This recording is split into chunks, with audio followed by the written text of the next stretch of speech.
வணக்கம் நண்பர்களே. நம்ம இன்றைக்கி பார்க்க போகிற துறை லேபர் டிபார்ட்மெண்ட். இது வந்து பெரிய அளவில் கவனிக்கப்படாத, அதாவது பார்வைக்கு யாருக்கும் தெரியாமல் இருந்துச்சு. லாஸ்ட்டாக அந்த குரூப் 2ல் இந்த போஸ்டிங் வந்து நிறைய வச்சுருந்தாங்க. அதாவது லேபர் இன்ஸ்பெக்டர் வச்சுருந்தாங்க. அப்போ தான் வந்து இந்த போஸ்டிங்கோடைய பவர் என்னான்னு தெரிஞ்சுது.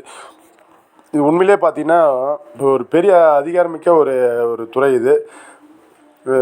அதாவது குழந்தை தொழிலாளர் சம்மந்தமானது நிறைய கவர்மெண்ட்டோடைய பாலிசியை வந்து செயல்படுத்தக்கூடிய ஒரு துறை இது.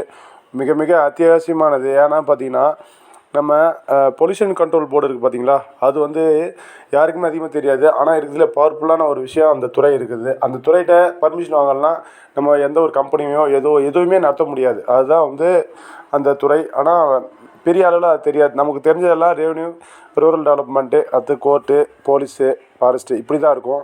இந்த மாதிரியான துறைகள் வந்து சில பேரால் மட்டும்தான் வந்து சொல்ல முடியும், போக முடியும் வச்சுங்களா. இப்போ நம்ம இந்த துறையை பற்றி பார்க்கலாம். இந்த துறை பார்த்திங்கன்னா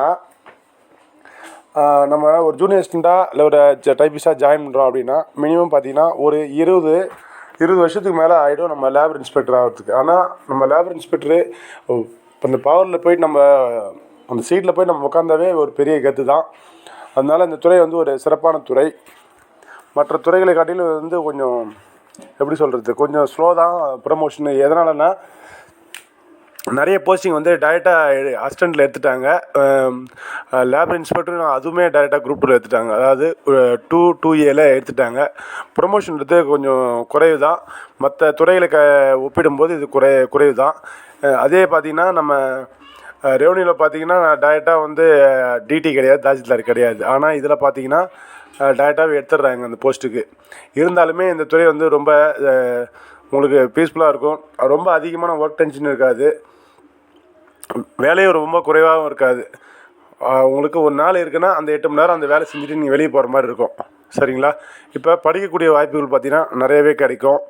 இதில் இருக்கிறவங்க ஓரளவுக்கு நல்லாவே படிக்கிறாங்க, நல்லா வெளியே போகிறாங்க, எக்ஸாம் போகிறாங்க. லீவுமே வந்து நிறைய கிடைக்குது. ஏன்னா இந்த துறையில் வந்து அதிகப்படியான போஸ்டிங் போட்டு தான் இருக்காங்க. அதனால் நீங்கள் படிக்கிறவங்களாக இருந்தால் தாராளமாக அந்த துறையை எடுக்கலாம். அதே போல் உங்களுக்கு எதிர்காலமும் பார்த்திங்கன்னா நல்லாயிருக்கும். நல்ல ஒரு நீங்கள் அதிகாரத்தில் போய் உட்காருவங்க.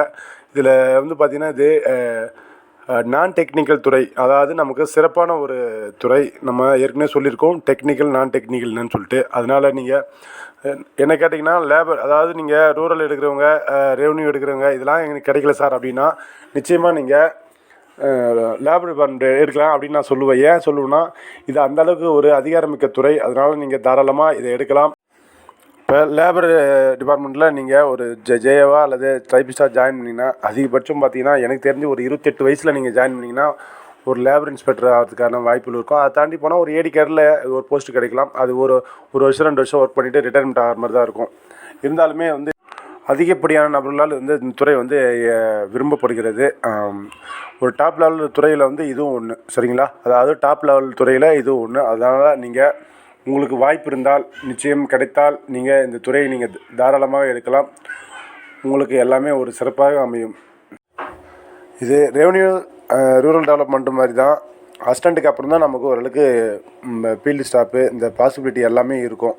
அதனால் ஜாப் நேச்சர் பொறுத்த வரைக்கும் அதுக்கு முன்னாடி எல்லாமே ஆஃபீஸ் ஒர்க்கு தான். நன்றி, வணக்கம்.